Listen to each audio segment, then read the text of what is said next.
Okay.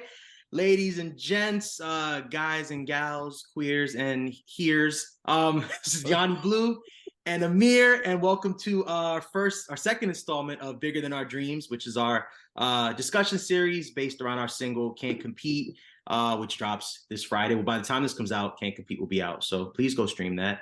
And I am super honored today to have one of my favorite artists. I wrote up a little bio because I'm trying to be professional. Today's guest is a Baltimore-based rapper and actor with such notable boppity bops as Stop My Bag and Pull Up. Favorites.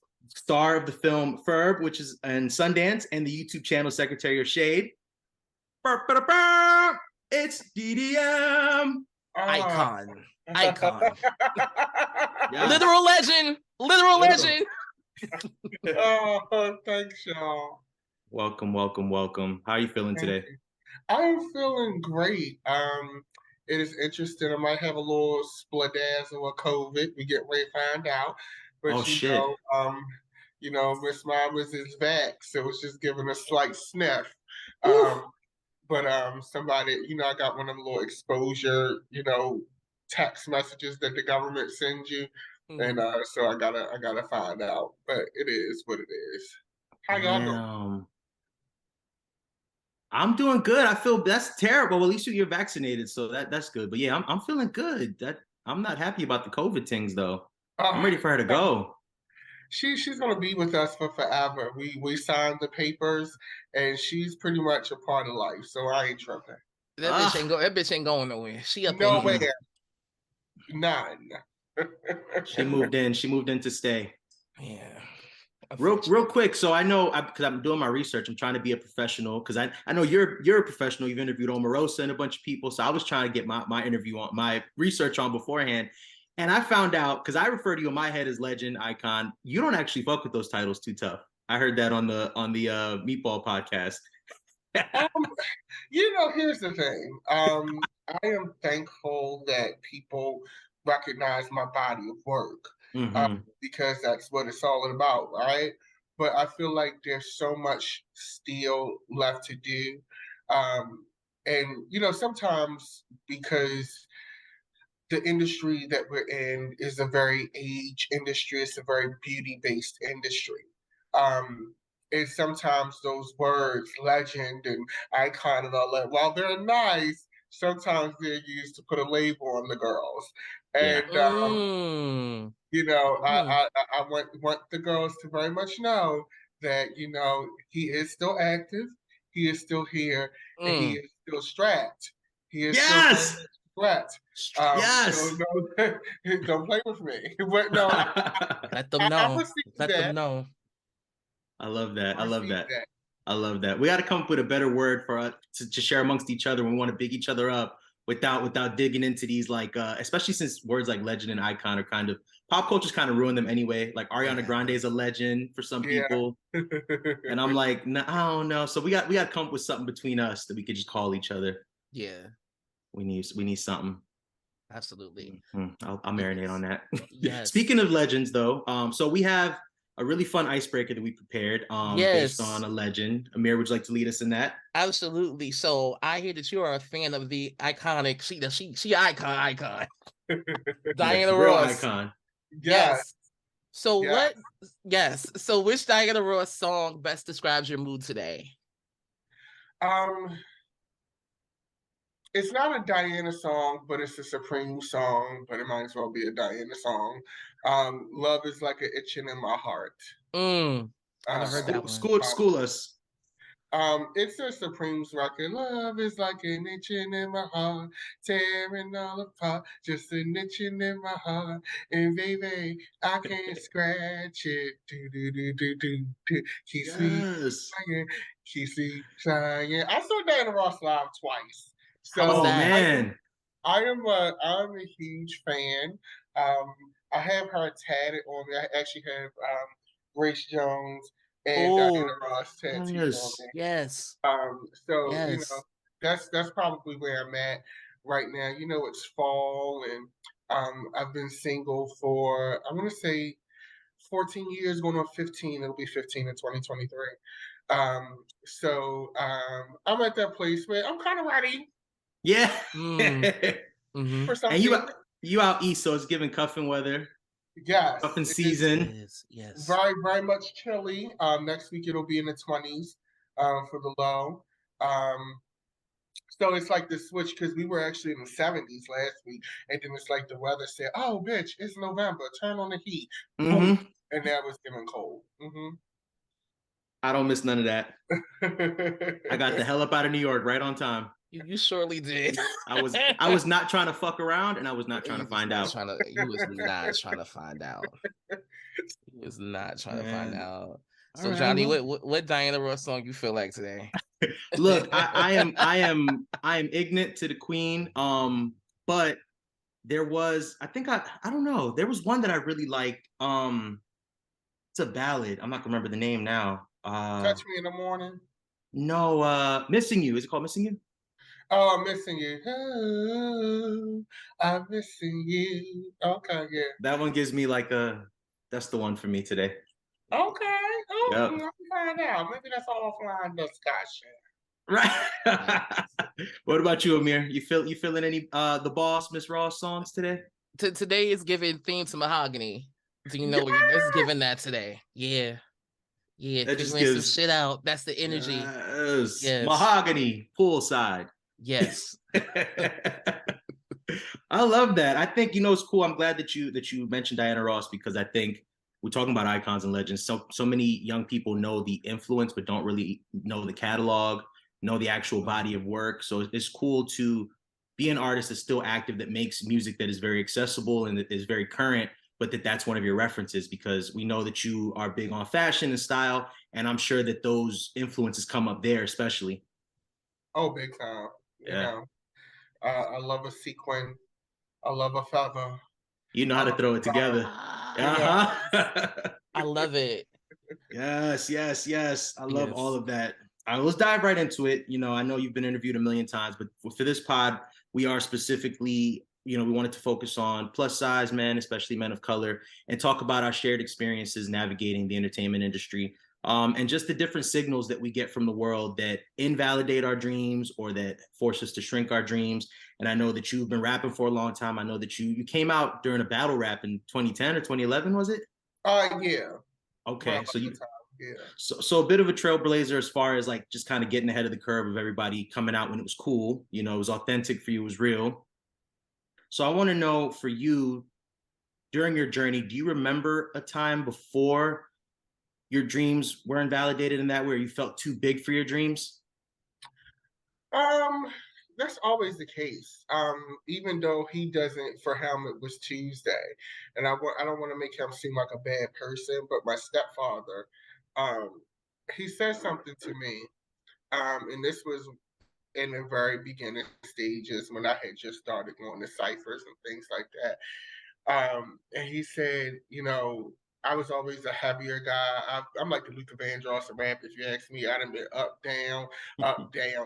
And this was at a time when I was at one of my heavier stages. And he said, I look at your competition. I look at, the people that are out right now, like 50 Cent, and, those guys are like built. Those guys are like, it's a certain look. And he was basically telling me in so many words, like, you don't have the look for for it. And at that time he may have been right, Um, but I know that this was something that I really wanted to do. And I think part of it was him not wanting me to be disappointed if I didn't get where I wanted to go and things like that. Weight is a constant struggle for me. It's something that I deal with. I'm constantly looking in the mirror. I'm constantly checking my face. I grade my weight by how fat my face is. So if I feel like my face is too, like even right now, like I'm looking in the Zoom and I'm like, oh, after I finish this, I have to go work out and I have to do all water and greens because for the rest of the week because I look too puffy. So those are things that that kind of stick with me. Wow. How did that shape how you pursued your dream? Do you feel like it made you go harder? Did you retreat? It actually made me look throughout history Anybody who follows my work, or on social media and things like that, I reference history for my fashion aesthetics and for how I present myself.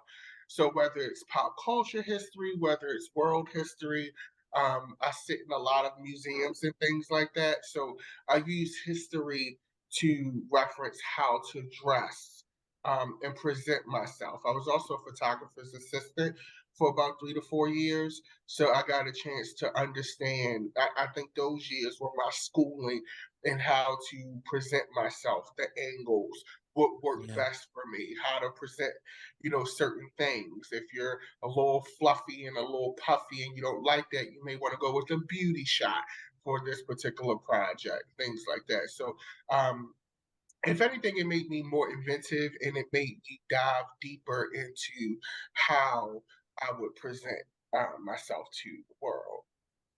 I could definitely tell how well studied you are when it comes to fashion and art just from watching the Stop My Bag video. And that was a video that I wish that 15-year-old Amir had, because I saw so much of myself in you, and like just the flair and like the references and like everything down to the detail was just like mwah, chef's kiss, and Yeah.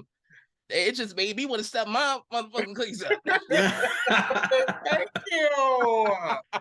Thank I you so love much. that. Oh my gosh. Yeah, that's not my bad video. Can you believe we shot that video in 8 hours? Oh shit. Yeah, Wow. just Oh, so understand. y'all had that. Oh What was the yeah. process like of like shooting that video? Not to go too off script, but what was the process of Oh like no. that 8 hour day? Yeah. Time is money, and Mm-hmm. what people don't understand is I financed all of that, from the paying the director, paying for the rental of the mansion, paying for the costumes and putting those together. I paid for all that. That came from my money, and so when you have to spend your money, it's together. Mm-hmm. Okay. So when we Mm-hmm. got on set, the storyboard was already mapped out. I had worked with the director Nick Gorey on He Say She Say, so we already had a flow, and I knew what we needed to do. Also, too, working as a photographer's assistant and being behind the camera, I know what's going to take long and what's achievable and what's not. So that helped me a lot. I could imagine. I could imagine that call sheet was itemized, because Johnny will tell you that's how I roll too. Yes. Yes. Because I do art direction photography myself, so it's like when it's your own project and it's your baby, it's I mean, let me know if you felt the same way. Did it feel like an extra added layer of pressure for yourself? Absolutely, Yeah. because if it doesn't look right or if it's bad, you can't go back and blame the stylist. You can't go back and blame the director. This is Mm-hmm. your fault. Mm-hmm. It was actually a dance sequence in that video that I actually cut. Mm. We shot that dance sequence the day before at night in the skate park in Hampton here in Baltimore. And this goes back to presentation. It wasn't that it was bad. It wasn't bad. It thematically it didn't fit with the visual. Mm. So that's a lesson learned.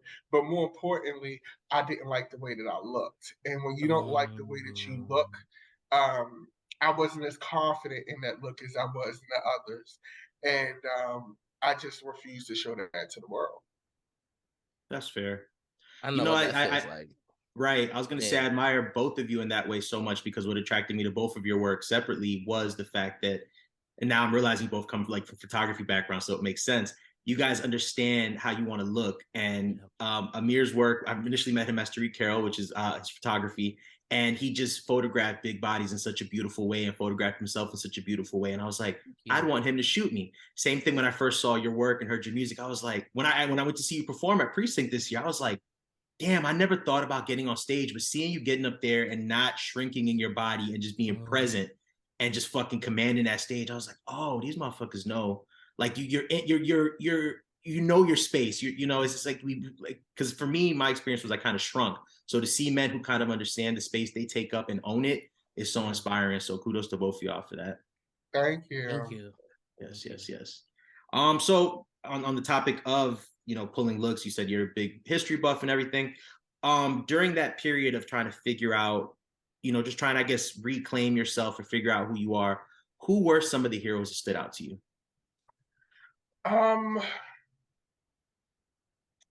Believe it or not, you have to find now. I'm happy that the kids now will get to see a more diverse representation of the options. I, like most people, I saw Elton John.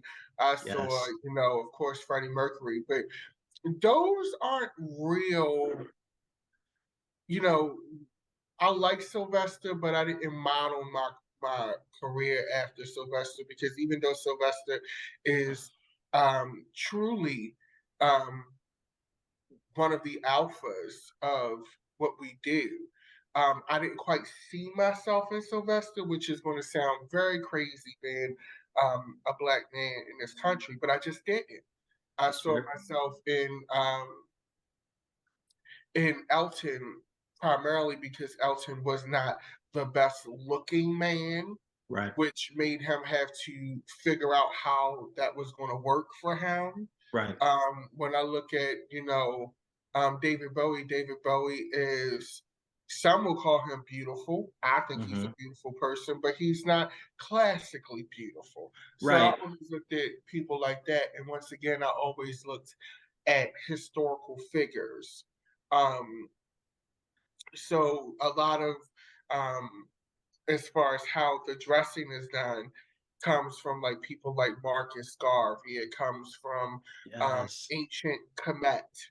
It comes from ancient Greece, 16th century, 15th century Italian paintings and portraiture. Um, Also Barry White, which that's Okay. a hell of a mixture. But those are the people that I really tend to look at when it comes to how I reference those things. Did That's we lose Tarik? beautiful. I think we might have. I just texted him. But my phone is on silent. All right, we'll get him back in. He'll pop in momentarily. But so when finding like as on your journey and connecting with those people, do you feel like you found them? Oh, he's back. Yeah, I'm back. Welcome back, friend. Yeah, my camera battery silently died. Aw, It's fine. all good. We're We were back. in the middle of talking about some of DDM's references. So I was gonna ask you, did you find them, just by mistake, or was it intentional? Were you like really looking for like I need to find myself, and you kind of connected with those people? Well, with Barry White, I just always thought that Barry White was grand. Um, and even though he's very much a straight man, from the streets, kind of aesthetic, I like that he was not a pretty man, quote Right. unquote, but he was a handsome man. Everything he figured it out. Because I never viewed myself as like this, bombshell and this incredibly handsome man. So I always tended to be in more ilk with those type of figures. I think that's why I like Missy Elliott. Although I think she's a beautiful woman, society in some cases might say otherwise. Right. So when I look at people like that, when I look at Marcus Garvey, when I look at ancient Comets, when I look at those 15th and 16th century Italian paintings, I knew that what I was selling and what I am ultimately selling is an attitude. It's not a look, it's an attitude. That the look helps enhance the attitude, but I'm selling an attitude, and I tend to come across a lot more regal than pretty. So that's how I've always championed my looks. Wow.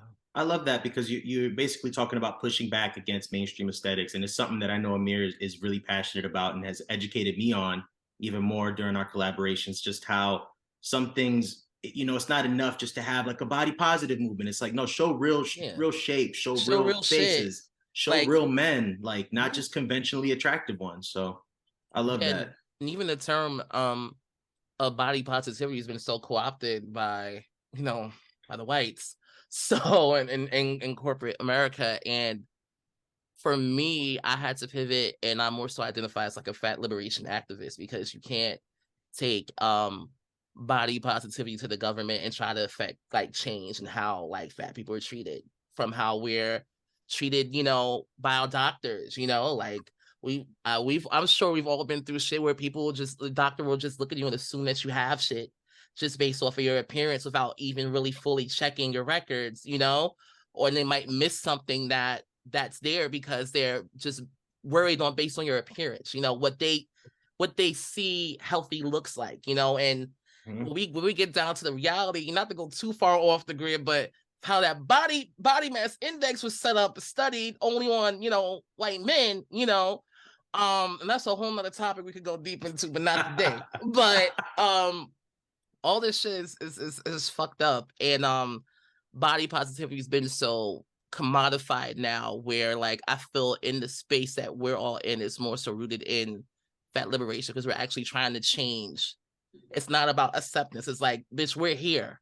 Like, you don't have to accept me. Like, I'm taking up space whether you accept me or not. Right. Listen, I love that. I love that. And when DDM, when you talk about, you know, your creative journey, the visual aesthetic and everything, it's obvious that you have gone through the process of, I don't know if healing is the right word, but really letting yourself live in who you are and figure out what works for you, what makes sense for you. And you kind of explained that through the influences and stuff, but can you give us a little bit more of an idea of like how you really reclaimed your body and your dreams? Was it through that experience of figuring out the image, or was there something else external going on? I think I have gained an understanding of what it is I am and what it is I ain't. And I think in accepting that, it has helped me propel what is great about what I am and kind of manage what I ate, if that makes sense. It makes total sense. I think to say that I'm just totally at peace would be a lie. I don't believe in lying. But I do think that I have figured out how to make me work for me. Yeah. Hey, that's it. That's really the fucking journey. Yeah. That's really the middle point, you know. Like it's making you work for you, you know what I mean? And I fully identify with that. That really kind of hit me. Yes. Oprah would call that an aha moment. Aha moment. Absolutely. Yes. Do you think because we kind of lump a lot of I kind of lump a lot of things together, but for you, does your journey with accepting your body, does it mirror your journey with accepting your sexuality as well, or are they different? Well, you know, here's the thing, which is interesting. I would love, well, I'm not going to say I would love. I didn't have this tumultuous battle with my sexuality and what I liked physically. You know, I just didn't have that. Once I realized that I liked it, that was pretty much it. You know, it was like this is what I like. And I didn't mean to get too vulgar, but we having shop talk. Please take us there. Please. I like this. You can cuss here. Shit. Fuck. Once I realized that was what I liked, I didn't have a problem with it. I think what I am so thankful for is that a lot of the issues I have with my sexuality is not the fact that I like men. It's not that I love the company of male energy in the sexual capacity. I love that I have the struggle I have with my sexuality is that I like men. And sometimes I feel like men ain't shit. And that's really the issue. It's not the physical part. I am fine when it comes to that, honey. I accepted that probably when I was like first coming out. But what has been hard, like when I say I've been single for 14 years, going on 15, I struggle with the art of dating, the art of that interaction, because before I came to grips with who I am and accepted that, I just didn't do anything. So a lot of when it comes to culture, I don't know what I didn't date in high school because I knew I didn't like girls and I didn't want to put girls through that. But I grew up in Baltimore City, West Baltimore City. So who's going to have that real conversation? Um, I was very undeveloped in social interaction when it came to romance and dating and courting in general. So my issue is a development one. It's not a sexual one, and I received that. Mm. As far as which is why I've only had one boyfriend ever in my life, and that was back in 2008. It lasted 9 months, and it ended very bad, and I just didn't want to go back to that for a long time. So some people take longer time. As far as you know, my physical looks, that is something that I still struggle with.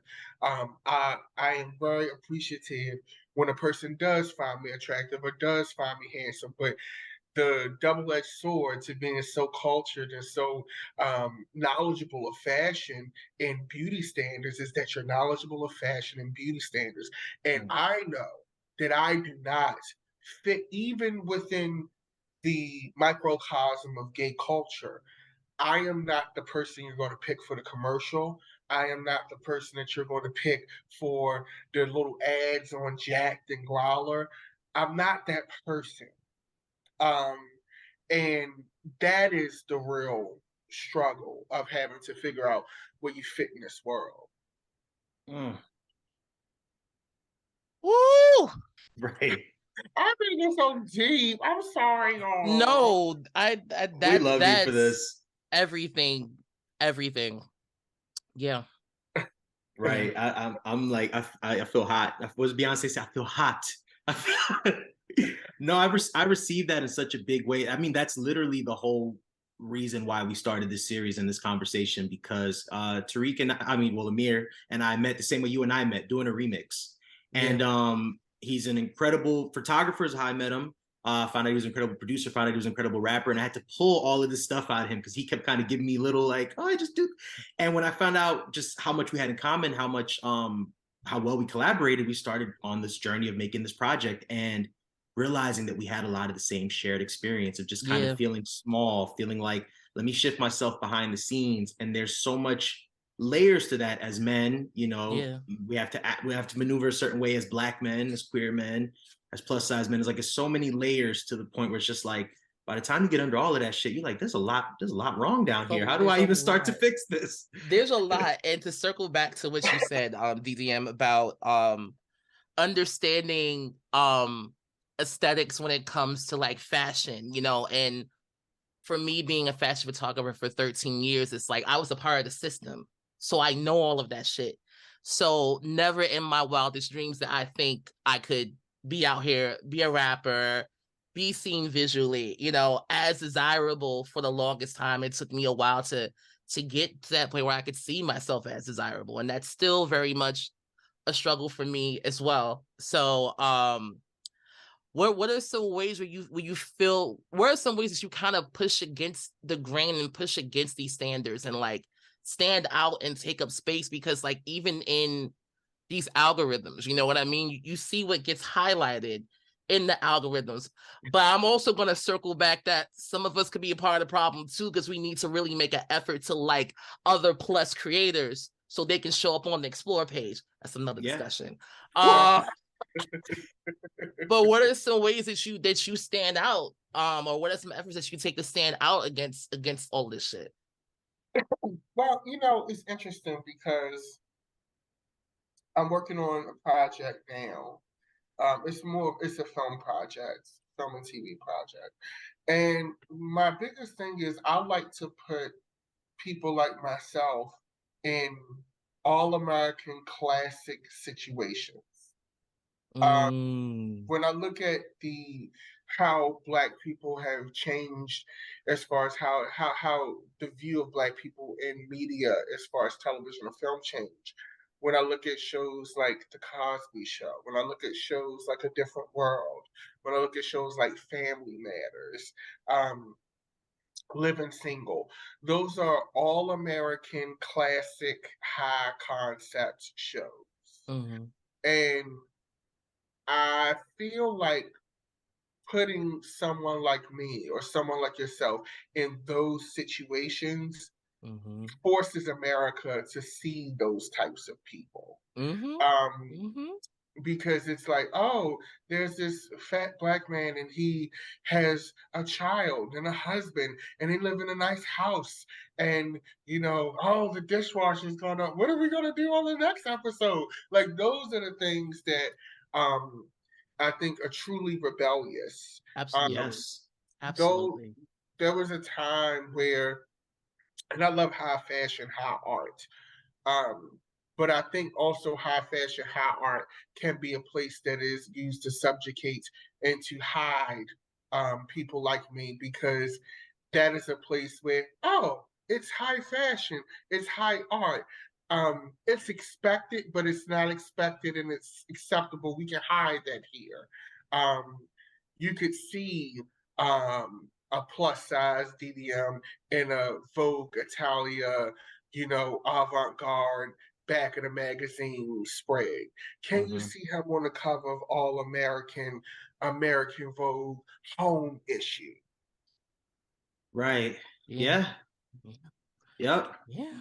Yeah. That's the rebellion. That's the rebellion. And just from my own personal experience, dealing and working with publications, I think because body positivity is so commodifiable now, I see a lot of fashion magazines that are trying to take steps to be more inclusive, but they're not putting us in clothes, if you understand what I'm saying.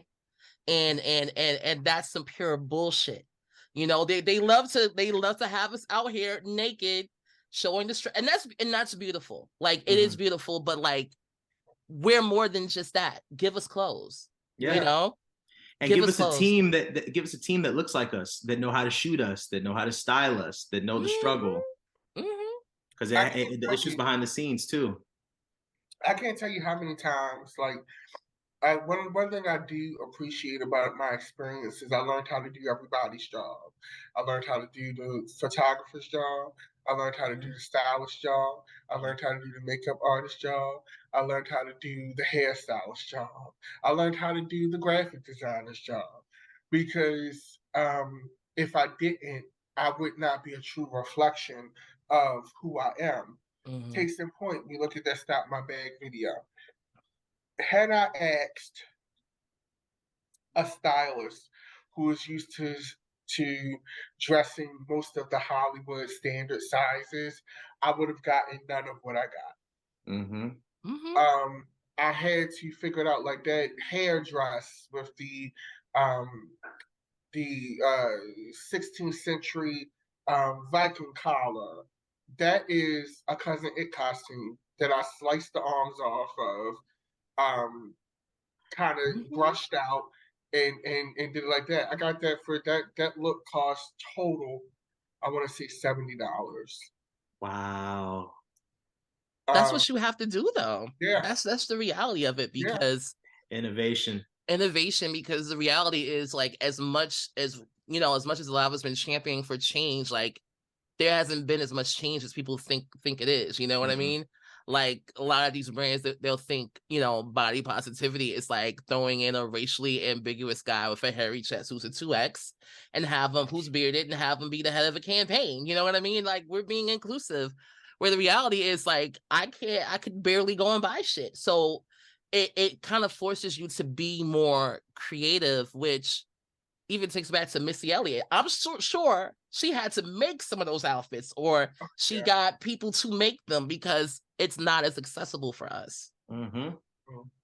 She wore a garbage bag. That tells us a lot. She wore a garbage bag. Literally, Ate that shit up too. Yeah, exactly. Ate it up. No, it's true. It really is. It really is important. And I think this is, again, why I think what we're doing is so important, because to your point, Amir, like, you don't see us uplifting each other. So it's like, how do you expect somebody else to do it?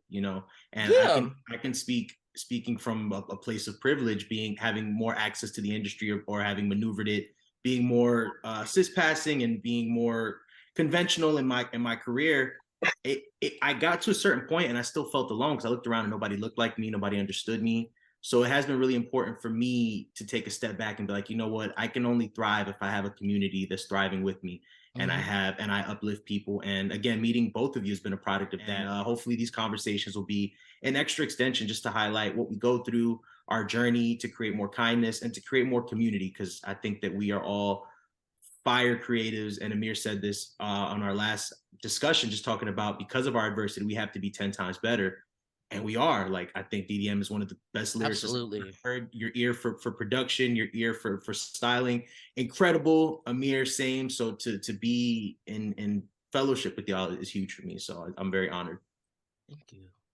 Thank you. And likewise. It's a grind. It is interesting. I think having these conversations, and I'm in a period of severe self-reflection right now. So I'm at that stage in life where a lot of my friends are getting married or are married, they're having children, and I chose this life while some of them envy this life of mine. I had my old bandmate. I used to play in a band with my dear friend Paul, and he brought his daughter over to the house last weekend to my new apartment, and it was interesting to talk to him and see two different perspectives of, I don't want to say envy, but regret. And I don't want to say that he regrets his child, because he does, and I think he loves his child and his wife very much so. But he's looking at me, who have continued on this path, and then I'm looking at him. He's a homeowner, has a beautiful kid, beautiful wife, and I go home alone every day. But I come and go as I choose. Right. So it's a yin and a yang. It's a give and a take of what you get out of a child. Slightly going through a little bit, but whatever. No, but I love that. I admire that honesty, and I appreciate that, because I think we're all grown ass men. We're not no spring chickens, and I think we're all in the age of deep self-reflection, deep, like, just trying to figure out what's next. What am I doing? Were these sacrifices worth it? And that's actually a great segue to like the kind of our final question, and like the theme of the show is dream big. In this stage of transition for you, what is the larger dream right now? What is the thing that you're really aspiring for? Right now, I'm shifting a lot towards film and television. I am finding I have a new love for storytelling and acting. And I think it excites me. Music excites me. I'm getting ready to do a show here at home in January. That's like one of my productions. Yes. Yes. Yeah, the promo looks fire. I love it. It looks dope. Yeah. I love the production. But I think that film and television excites me. Acting excites me. And I think learning to follow what excites you is a new phase of my life, because I've put so much time and effort into music, which I love. But I think music, I'm starting to feel like that was one piece of a bigger puzzle that I have yet to solve. And so, yeah, I think that's where I'm at now.